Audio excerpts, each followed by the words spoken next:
À la fin des 20 années de service, Jacob, après avoir trompé Lavan par monts et par veaux,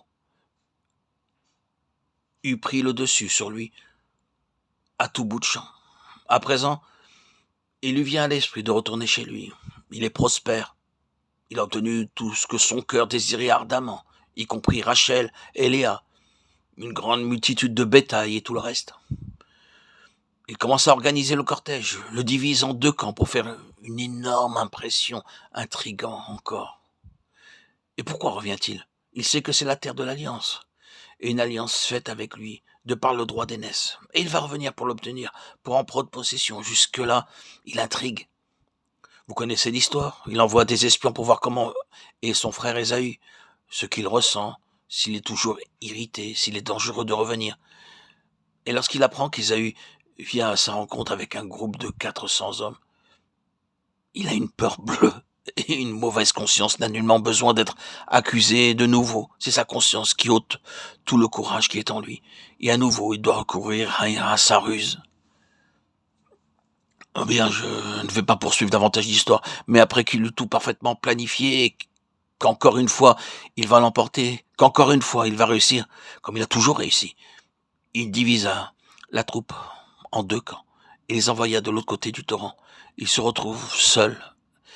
Et vient alors l'histoire de Péniel. Dieu le rencontre et déclare avec vigueur: mais mon ami, il n'y a pas de passage pour un homme comme toi, que ce soit pour la maison de Dieu ou pour l'accomplissement du dessein divin, par toi en tant qu'instrument. Il n'y a pas d'accès. Or, le torrent du Yabok était un affluent du Jourdain. Et le fleuve Jourdain parle toujours de mort, d'ensevelissement, de résurrection.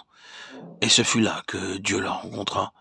L'image est parfaitement claire et nous n'avons pas besoin de forcer sur la typologie, mais voilà où nous en sommes.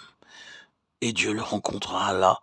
Là a eu lieu cette lutte et cet homme de 90 ans avec toute son histoire constituée de sa propre réalisation essaie de se concentrer sur l'ange même de Dieu et d'avoir le dessus sur ce terrain. Il lutte de toutes ses forces, utilisant toute son expérience, de la volonté qui s'est renforcée au travers de longues années, essayant d'obtenir le meilleur de Dieu alors que l'aurore se levait. Dieu dut seulement faire cela, juste cela après tout.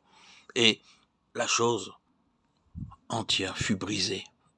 La totalité, 90 années, furent mutilées et boiteuses pour toujours par la suite. Le chemin obtenu étant plus Jacob, mais Israël. La leçon, chers amis, est parfaitement claire, jaillissante de cet incident, de cette crise dans la vie de Jacob. La maison de Dieu est la personnification d'une grande déroute de l'homme naturel. Vous ne connaîtrez jamais la signification de l'Église jusqu'à ce que vous reconnaissiez cela. Vous n'entrerez jamais réellement dans l'Église jusqu'à ce que vous voyez que Dieu a touché l'homme naturel au niveau de sa plus grande force. Et qu'il a touché cette force jusqu'à l'impuissance. Et que l'homme naturel est un homme paralysé pour toujours. La maison de Dieu est dans ce sens constituée d'invalides et ce n'est pas une plaisanterie. C'est ce que cela signifie réellement.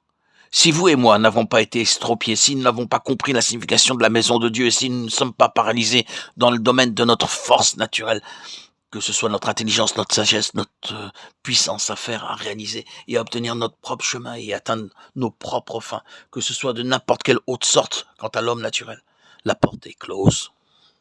La porte de la maison de Dieu est fermée à tout cela. Il n'y a pas de passage. L'accès est uniquement par cette soumission complète et absolue de l'homme naturel de Dieu.